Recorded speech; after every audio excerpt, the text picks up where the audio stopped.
এটা ঠিক করলে আমাদের ফান্ড শূন্য হয়ে যাবে। ফ্যাসিস্টের যে চক্রান্ত সেটা কিন্তু বন্ধ হয়ে যায়নি। তিনবারের প্রধানমন্ত্রী বেগম খালেদা জিয়া প্রদান করেছিল, এজন্য হয়তোবা বাসটিকে চক্রান্ত করে ফেলে রাখা হয়েছে। পরিবহন খাতে প্রতি বছর আয় আছে 50 লাখ টাকা। আমাদের এই বাসটা শুধু বেগম খালেদা জিয়া কর্তৃক প্রদত্ত, এটা তো আছে যিনি সাবেক তিনবারের প্রধানমন্ত্রী ছিলেন বাংলাদেশের। এছাড়াও আমাদের এই বাসটি আমাদের ইতিহাস ও ঐতিহ্যের প্রতীক, যেটা 1992 সাল থেকে স্টুডেন্টদেরকে সার্ভিস দিয়ে গিয়েছিল। কিন্তু আর মেরামতের যে বিষয়টা, এটা আমরা আমাদের যে বাস চালকগণ আছে তাদের সাথে আমরা আলাপ আলোচনা করেছি। তারা বলেছে যে এই বাসটার ইঞ্জিন লাস্ট কিছুদিন আগেও তারা স্টার্ট দিয়েছিল এবং সচল আছে। সুতরাং এখন একটা বাসের যে বডি অংশটা, এটাকে যদি আমরা সংস্কার করি বা ঠিক করি, তাহলে কিন্তু বাসটা রাস্তায় চলাচল করতে পারবে। আমাদের ঐতিহ্যটা আমাদের মাঝে থেকে গেল। Bashundhara public school and college 2026 শিক্ষাবর্ষে ভর্তি চলছে। আমরা বিশ্ববিদ্যালয় প্রশাসনকে গত 17 নভেম্বর একটা অ্যাপ্লিকেশন করেছিলাম এই বাসটাকে মেরামতের বিষয়ে, কিন্তু আমরা কোনো আপডেট পাইনি।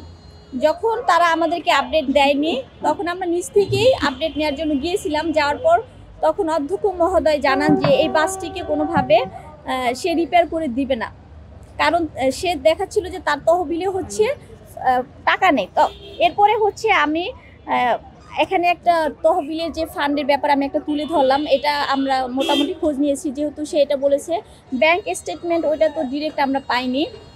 আর ওখানে আরও ম্যাম ছিল, সেই ম্যামরা বলতেছিল যে না, এটা আমরা ঠিক করব না, এটা ঠিক করলে আমাদের ফান্ড শূন্য হয়ে যাবে। কিন্তু এখানে ফান্ড শূন্য হওয়ার কোনো বিষয় না। আমাদের প্রতি বছর অনার্সে প্রায় 30,000 শিক্ষার্থী ভর্তি হয়। এক ইয়ারে যদি আমরা 8,000 করে স্টুডেন্ট ভর্তি হয় এবং বাৎসরিক আমাদের খাতে টাকা, আমরা পরিবহন খাতে টাকা দিই 600 টাকা করে, সেক্ষেত্রে আমাদের একটা হিউজ অ্যামাউন্ট কিন্তু দাঁড়ায়। তারপরেও তারা প্রশাসন বলতেছে যে তাদের ফান্ডে টাকা নেই।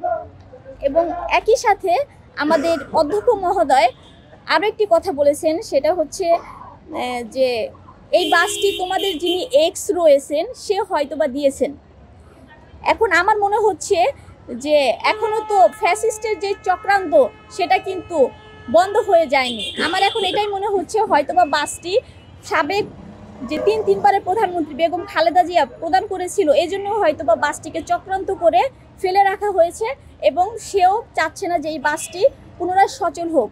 আমাদের যে সাবেক প্রধানমন্ত্রী বেগম খালেদা জিয়ার নামটা লেখা ছিল, সেটাও কিন্তু ফ্যাসিস্টের আমলে চক্রান্ত করেই মুছে দেওয়া হয়েছে। একই সাথে কিন্তু 1992 সালে কিন্তু শুধু ইডেন কলেজে যে বাসটা প্রদান করেছে এরকম না, ঢাকা শহরের অন্যান্য ক্যাম্পাস যেমন Dhaka college, Titumir college, Bangla college, এরপর তেজগাঁ কলেজ, বিভিন্ন কলেজগুলোতে বাস ওই 1992 সালেও কিন্তু দিয়েছে। ওই বাসগুলো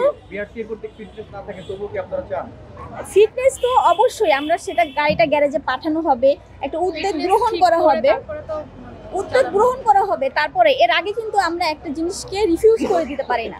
বা আমরা দেখতে পেয়েছি যে ঢাকা কলেজ, তিতুমির কলেজ, অন্যান্য ক্যাম্পাসের বাসগুলো রাস্তায় কিন্তু সচল অবস্থায় শিক্ষার্থীদের আনা নেওয়ার কাজে ব্যবহার হচ্ছে। শুধুমাত্র ইডেন ক্যাম্পাসের বাসটি এভাবে পড়ে আছে।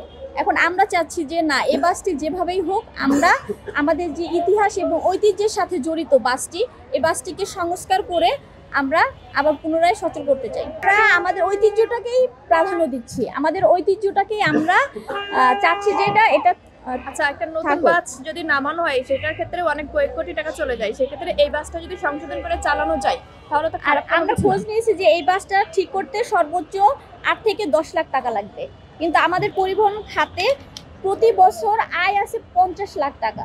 সেখানে কিন্তু অনেক বেশি মূল্য না। আর একটি নতুন বাস যদি আমাদের অবশ্যই নতুন বাস প্রয়োজন, তবে আমাদের যে বাসটা এখনো রয়েছে ঐতিহ্য, সেই বাসটাকেও আমরা চাচ্ছি এবং সাথে নতুন বাসও চাচ্ছি।